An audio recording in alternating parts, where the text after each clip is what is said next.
freedom's the answer. What's the question? You're listening to Ernest Hancock.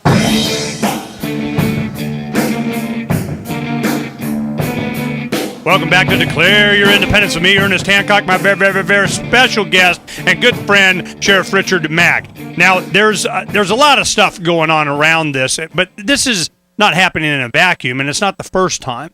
And I go ahead, and you were sheriff during this time, I think, or certainly around there, when Nye County, Nevada, was having a similar issue with the rangeland up there, and the Forest Service or the BLM or whoever, federal government, the guy with the badge, all of a sudden they decided there was sacred dirt or something up there, and they were blocking off access by doing, fences and gates and such, and the people just went in with bulldozers and said, yeah, we win.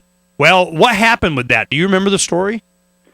Yeah, well, it was two different incidences, actually. The first one was Dick Carver, the county commissioner, who got up on the bulldozer and reopened the road, even when the Forest Service was trying to stop him. Well, the people, about 150 people, came out to support Dick Carver, and the county commissioners had voted unanimously to open the road because the Forest Service and the federal government kept stalling and refused to involve or help the local community being able to access that area. And it was really ticking a lot of people off, and they were about to grab their pitchforks and rebel against the government. But Nye County kept them calm and said, look, we'll take care of this. So finally, after months and months of trying to reopen this road after a flood, Nye County says, we're sick and tired of dealing with the federal government. We're just going to go reopen the road, and they did. And it was a huge deal. In fact, Dick Carver was on the front page of Time Magazine, and as much as I hate Time Magazine, it was an amazing step for Time Magazine to talk about this sagebrush rebellion happening in Nye County, Nevada. In fact, that's what they called it. They called it a new sagebrush rebellion. So they opened the road. Nobody got in trouble. Nobody went to jail. The federal government threw their popsicle in the dirt and went crying home to mama in Washington, D.C. And there's nothing they could do about it. Okay. Now, when the people kind of, you guys really want to go this far, and they always do. They always press it. They always call the bluff. And when people want to, exercise their rights, or certainly through their locally elected officials, and they're willing to go get on the bulldozer, it always, works out better than not. But I'm telling you, man, these guys never go away. There is a much larger plan for America, and it's going to be under the control of something. And that's why you wrote the book, where it stops is at the sheriff. And this is just a good example of you having success there in Grant County in Oregon, because here you have an entire community that's all Sheriff Mackified, okay? What's the next step now?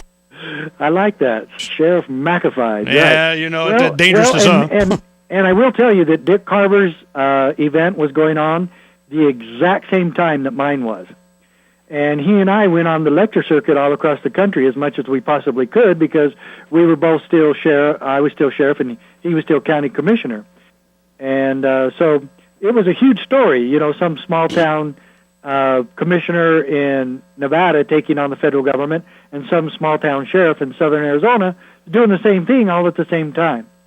So that is a pretty big story when you consider David only usually wins in the Bible, and Goliath, our federal government, is always winning, and they insist on winning. Well, that was before the internet became ubiquitous also. So, True. Now this is instantaneous YouTube live while you're standing there kind of stuff. This is a good point to interject. We got time. I want to tell you this story.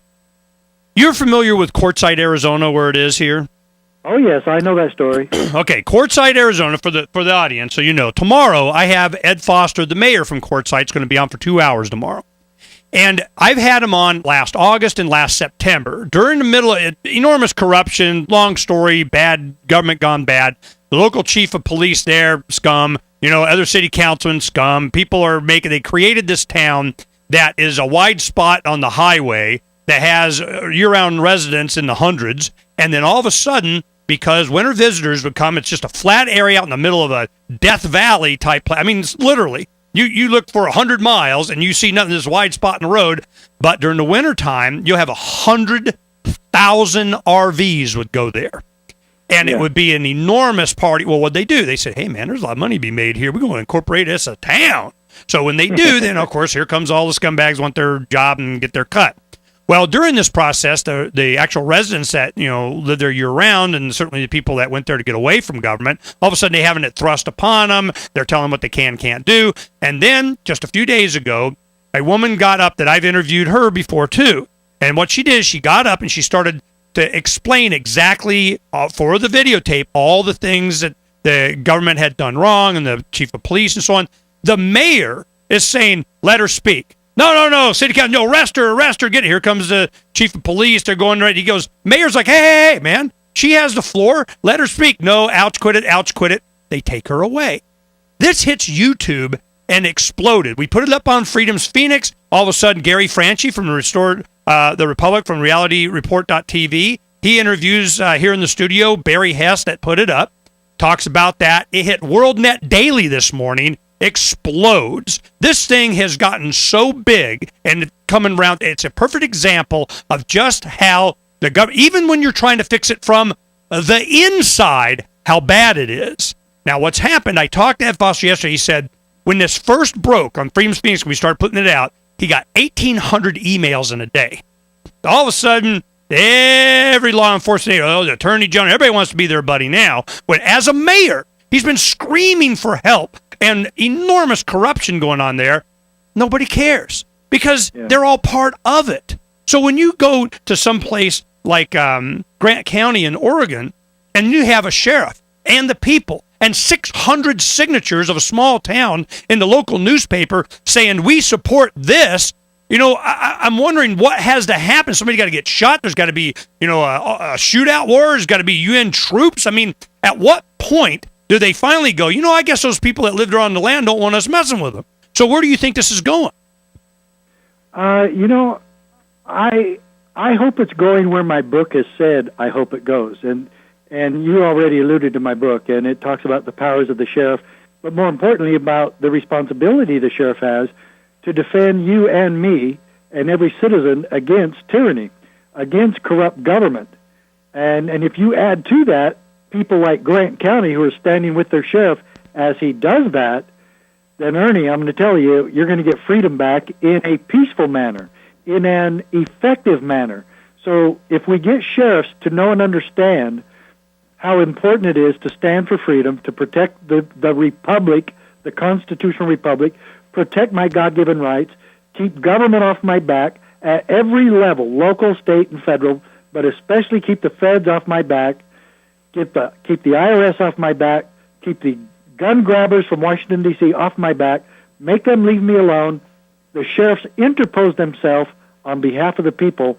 We take back America, county by county and state by state, exactly what my book says, and it keeps it peaceful.